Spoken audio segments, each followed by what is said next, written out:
The ice cream freezer is patented just in time for summer. Thomas Edison flops, and Henry Ford completes his first car.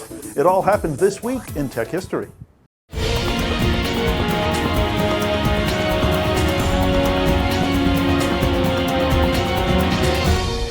This week in 1848, William Young of Baltimore, Maryland, patented a hand-cranked paddle freezer and invented the technique for making ice cream that survives today. It cut the time from hours to minutes and resulted in a uniform and smooth ice cream.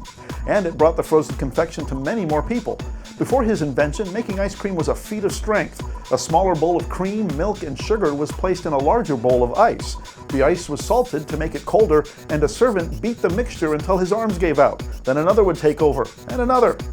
This week in 1869, at the age of 22, Thomas Edison received a patent for his electric voting machine. At that time, lawmakers voted by simply yelling out yay or nay, and the scribe would tally the votes by hand.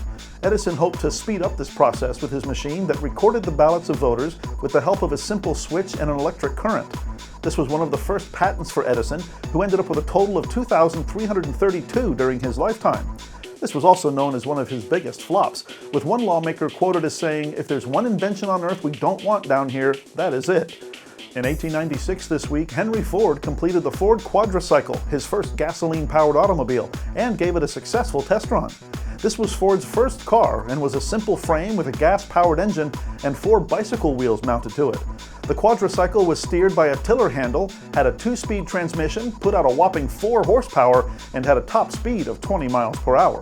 The original Quadricycle still survives today and is housed at the Henry Ford Museum in Dearborn, Michigan.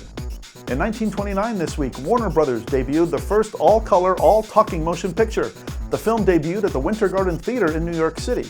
Ethel Waters, Joe E. Brown, and Arthur Lake starred in On with the Show. The film generated a lot of buzz in Hollywood, and virtually overnight, most other studios began shooting all-color films. Unfortunately, the original color print of On with the Show was lost, and only black and white copies remain, one of which is held at the Library of Congress. This week in 1971, the U.S. space probe Mariner 9 blasted off from Kennedy Space Center in Florida on a journey to Mars. Mariner 9 arrived at the Red Planet on November 3rd and became the first spacecraft to orbit another planet.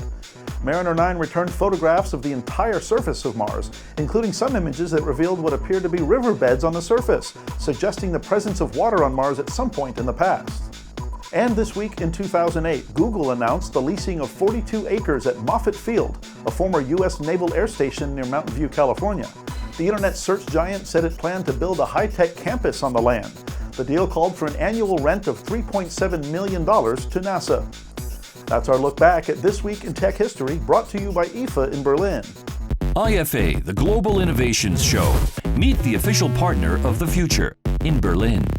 Check us out at intotomorrow.com, where you can find out how to listen to our weekly 3-hour radio show, subscribe to our many podcasts, and check out more of these videos. Catch you next time on This Week in Tech History.